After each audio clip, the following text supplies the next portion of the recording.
Sevdiğiniz bir insanın ölümü, belki geçirdiğiniz bir kaza, belki geçirdiğiniz ruhsal ya da fiziksel bir hastalık, belki sizin için anlamlı bir ilişkinin aniden sona ermesi.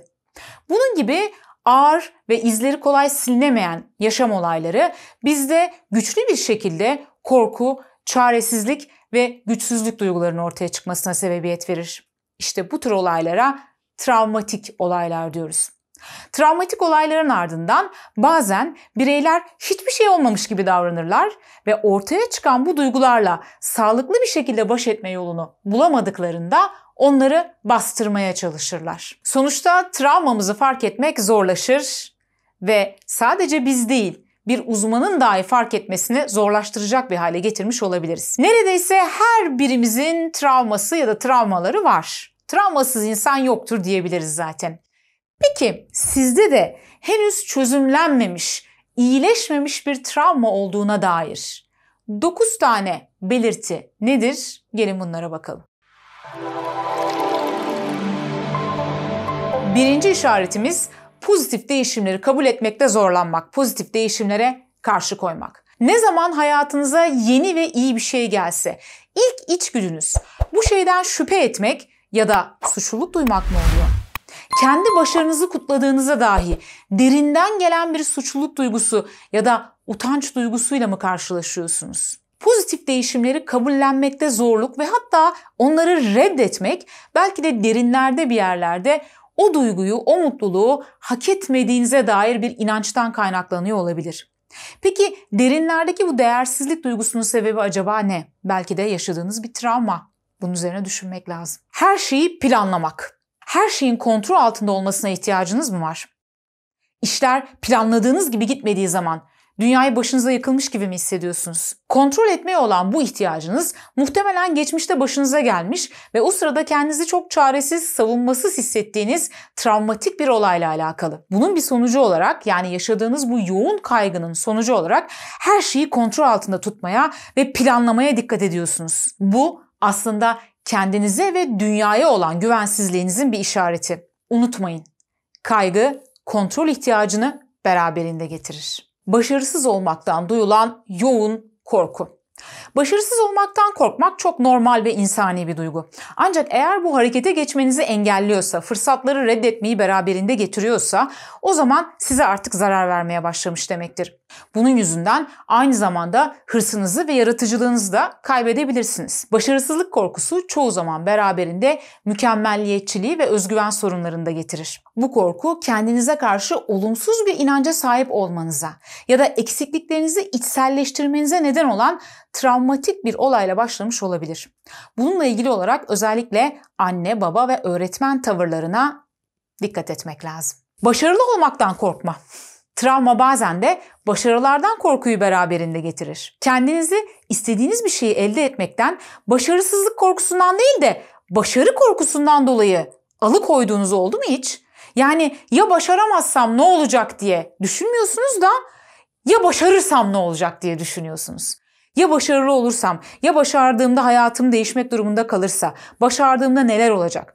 Bu korku o kadar yoğun ki bir şeyleri başardığınızda bile hayatınızdaki bazı şeyleri kaybedeceğinizden korkmaya başlıyorsunuz. Kişinin kendi başarılarına karşı yaptığı bu bilinçsizce sabotaj çoğu zaman genç yaşta, çocuklukta annesini babasını kaybetmiş ya da terk edilmiş çocuklarda daha sık görülür. Unutkanlık, dikkatsizlik, aşırı düşünme. Eğer hafızanızda boşluklar varsa, odaklanma sorunları yaşıyorsanız, düşüncelerinizi kontrol etmekte zorlandığınızı düşünüyorsanız, tüm bunlar belki de beyninizin size gönderdiği işaretlerdir.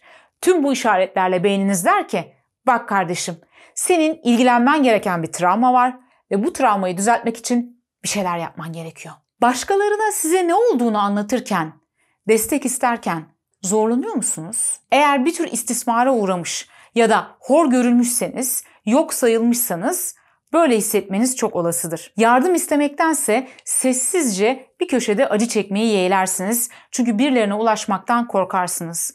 Ulaştığınızda reddedilme, yok sayılma, yargılanma ya da güçsüz görünmek sizin için korkutucudur. Belki de geçmişte yardım istediğiniz bir an yargılandığınız, kendinizi kötü hissettiğiniz travmatik bir anınız var ve bunun sonucunda bugün bu olay davranışlarınızı bu şekilde etkiliyor. Eğer hala çözülememiş bir travmayla baş ediyorsanız duyguları yönetmek de her zamankinden daha zor olacaktır. Neyi kastediyorum?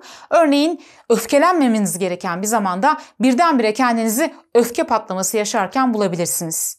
Ya da çok ani duygusal iniş çıkışlar içerisinde bulunabilirsiniz. Duygusal olarak değişken, kontrolsüz ve aşırı hassas bir hale gelebilirsiniz. Düşük özsaygı ve değersizlik duyguları.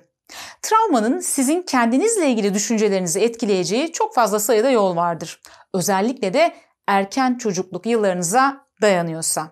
Çocukluk yıllarınızda yaşadığınız tecrübeler bugün sizin kendinize verdiğiniz değeri ciddi biçimde etkiler. Örneğin geçmişte yaşadığınız taciz, terk edilme ya da ilgisizlik durumları sizin kendinizi daha değersiz hissetmenize sebebiyet verebilir. Özellikle sevdiğiniz birisi tarafından tacize uğradıysanız kendiniz hakkında iyi hissetmekte zorlanırsınız. Araştırmalar gösteriyor ki travma sonrası stres bozukluğu yaşayan insanların büyük bir çoğunluğu düşük özsaygı ve değersizlik problemleriyle uğraşıyor. Çözülemeyen psikolojik ve fizyolojik semptomlar. Kendinizi sürekli kaygılı mı hissediyorsunuz? Ya da hiçbir şey yapasınız yok mu? Eskiden size zevk veren aktiviteler artık size zevk vermemeye mi başladı? Hiçbir şeyden keyif alamaz bir hale mi geldiniz? Sık sık kabus mu görüyorsunuz? İştahınızda aşırı derecede bir azalma ya da bir artış mı söz konusu? Aynı şekilde uykularınızda az uyuma ya da fazla uyuma gibi bir bozukluk durumu mu söz konusu? Sebebi bulunamayan ağrılar ya da fiziksel şikayetleriniz mi var? Mesela geçmeyen bir sırt ağrınız var. Her türlü tahlil yapıldı. Tüm doktorlar baktı ancak bir sebep bulamadılar.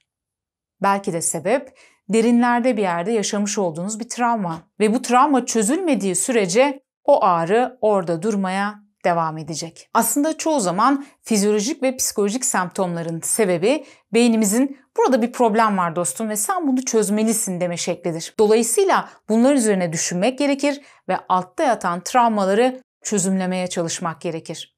Elbette ki bunu yaparken her zaman tek başımıza başarılı olamayabiliriz.